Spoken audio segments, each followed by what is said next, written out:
नमस्कार विद्यार्थियों, मेरा नाम गोपाल सालवी है। मैं राजकीय महाविद्यालय प्रतापगढ़ में समाजशास्त्र विषय में सहायक आचार्य हूँ। विद्यार्थियों, आज हम समाजशास्त्र की एक महत्वपूर्ण मूलभूत अवधारणा संस्थाएं के बारे में चर्चा करेंगे। हम कई बार संस्था शब्द का प्रयोग करते हैं। आखिर में संस्था है क्या, इसके संबंध में हम विस्तार से चर्चा करेंगे कि समाज में संस्था क्या होती है, संस्था की उत्पत्ति कैसे हुई है, संस्था के क्या कार्य हैं, इन पर हम विस्तार से चर्चा करेंगे। व्यक्ति समाज में रहकर अपनी सभी आवश्यकताओं की पूर्ति करता है। आवश्यकताओं की पूर्ति के लिए मानव ने समितियों का निर्माण किया है। ये समितियां समाज द्वारा मान्यता प्राप्त कार्य प्रणाली के आधार पर कार्य करती है।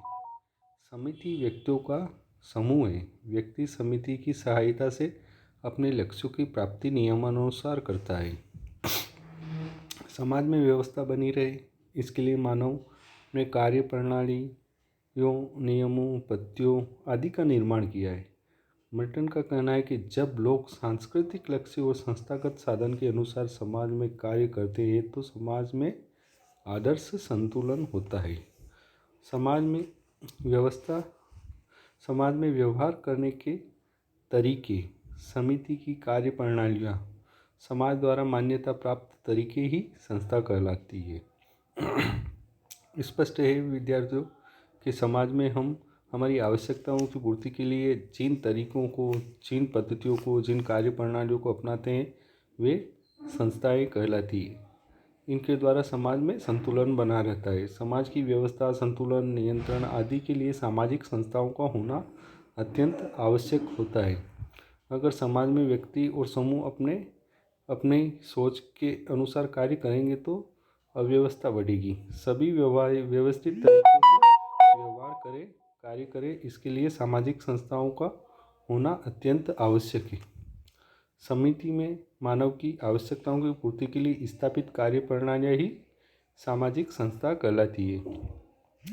परिवार एक संस्था है। इसका निर्माण करने के तरीके को विवाह संस्था कहते हैं। संस्था के संबंध में अनेक समाजशास्त्रियों ने अपने विचार भी व्यक्त किए हैं। कुछ समाजशास्त्रियों की हम परिभाषा देखेंगे जिसके आधार पर इसे समझना और भी आसान हो जाएगा।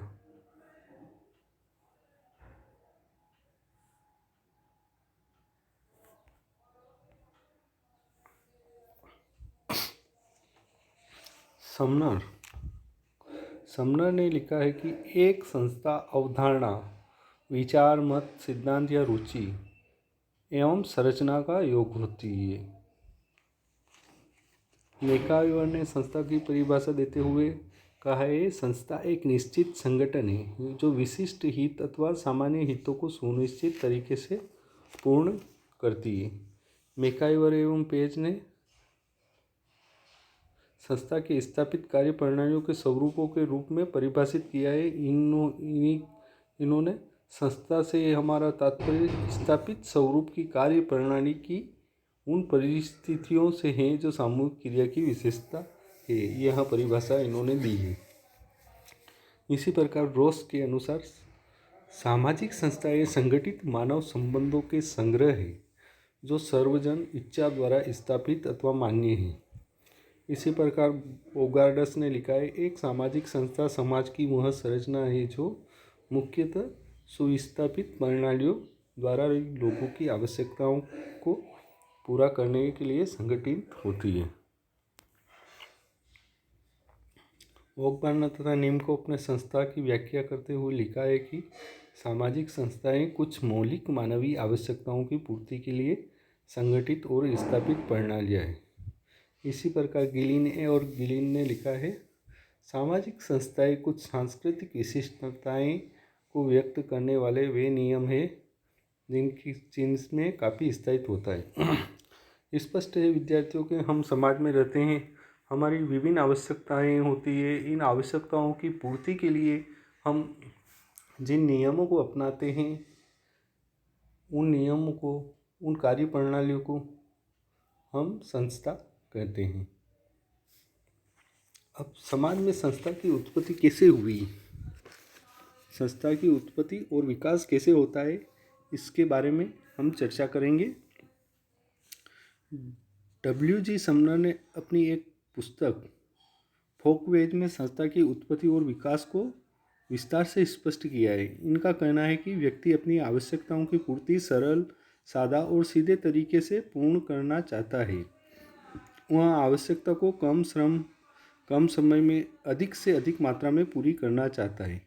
इसके लिए वह विचार करता है, व्यक्ति के मस्तिष्क में विचार आता है, उस विचार के अनुसार आवश्यकताओं की पूर्ति करता है। जब व्यक्ति देखता है कि यह तरीका आवश्यकता की पूर्ति का सरल, सादा और सीधा तथा अच्छा है, तो वह उस तरीके को बार बार काम में लाता है। धीरे धीरे यह तरीका उसकी आदत बन जाता है। दूसरे लोग भी जब देखते हैं कि वह तरीका अच्छा है, तो वे भी उसका अनुसरण करते हैं और उस व्यक्ति की आदत धीरे धीरे समूह की आदत बन जाती है। यानी व्यक्ति के मस्तिष्क में सबसे पहले एक विचार आता है किसी कार्य को करने को, और बार बार वह उस विचार के अनुसार कार्य करता है, तो वह आदत बन जाता है और दूसरे भी उसका अनुसरण करते हैं, तो वह समूह की आदत बन जाता है। यह आगे चलकर जनरीति बन जाती है। यह पीढ़ी दर पीढ़ी हस्तांतरित होती रहती है। समय व्यतीत होने के साथ साथ जनरीति के साथ पूर्वजों का अनुभव जुड़ जाता है। लोग समझने लगते हैं कि पूर्वजों ने ये तरीके बनाए हैं, इसका हम पालन करना चाहिए। जब पूर्वजों की भावना या उनके अनुभव तत्व जनरीतियों के साथ जुड़ जाते हैं तथा जनरीति प्रथा का रूप विकसित हो जाती है, उसे समाज की मान्यता मिल जाती है। जनरीति और प्रथा में मात्रा और समय का अंतर है, गुण विशेष अंतर नहीं। जनरीति का विकसित रूप ही प्रथा है, ऐसा समनर का मानना है। प्रथा ही आगे चलकर रूढ़ि बनती है। समनर ने बताया कि जब प्रथा के साथ समाज की अभिमति और जुड़ जाती है, प्रथा के दो प्रकार बन जाते हैं, सकारात्मक और नकारात्मक। सकारात्मक वे तरीके हैं जिनका पालन करने के लिए समाज बाध्य करता है। नकारात्मक तरीके वे हैं जिनके लिए समाज अपने सदस्यों को नहीं करने के लिए बाध्य करता है। उल्लंघन करने पर समाज दंड देता है। इस सकारात्मक, नकारात्मक और दंड की विशेषताएं ही प्रथा को रूढ़ि में विकसित कर देती हैं। जब रूढ़ियाँ मिलकर एक संरचना में व्यवस्थित हो जाती है, रूढ़ियों का संग्रह व्यवस्थित, क्रमबद्ध और संगठित रूप में विकसित हो जाता है, तो समाजशास्त्री इसे संस्था के नाम से पुकारते हैं। संस्था रूढ़ियों का व्यवस्थित ढांचा है। विकसित समाजों में, जैसे नगर, महानगर, राष्ट्र के स्तर पर समाज के चुने हुए प्रतिनिधि जब बहुमत से इन्हीं संस्थाओं को पारित कर देते हैं, तो यह कानून बन जाता है। कानून औपचारिक राजनीतिक होते हैं। संस्था समाज द्वारा मान्यता प्राप्त आवश्यकताओं को पूर्ण करने की संरचना होती है। इस प्रकार हमने देखा है कि संस्था का विकास समाज में किस प्रकार होता है। सबसे पहले व्यक्ति का विचार होता है, विचार आगे चलकर व्यक्ति की आदत बनता है। व्यक्ति की आदत को जब लोग देखते हैं कि व्यक्ति बार बार यह कार्य करता है, तो वह समूह भी उसका अनुसरण करता है और वह समूह की आदत बन जाता है। और बार बार ऐसा कार्य करने से वह एक जनरीति का रूप ले लेते हैं और जनरीति के साथ पूर्वजों का अनुभव जुड़ जाते हैं। एक लंबी पीढ़ी के बाद लोग देखते हैं कि ऐसा ही करते आ रहे हैं, तो वे प्रथा का रूप ले लेते हैं। फिर धीरे धीरे वह रूढ़ि के रूप में विकसित हो जाते हैं और रूढ़ि का एक निश्चित ढांचा विकसित होता है, जो बाद में संस्था कहलाता है। इस प्रकार हमने अपने इस व्याख्यान में यहाँ देखा कि संस्था किसे कहते हैं, उसकी उत्पत्ति और विकास समाज में कैसे होता है, इसके बारे में हमने विस्तार से चर्चा की। अब हम आगे के व्याख्यान में संस्था की विशेषता और कार्य देखेंगे। धन्यवाद साथियों।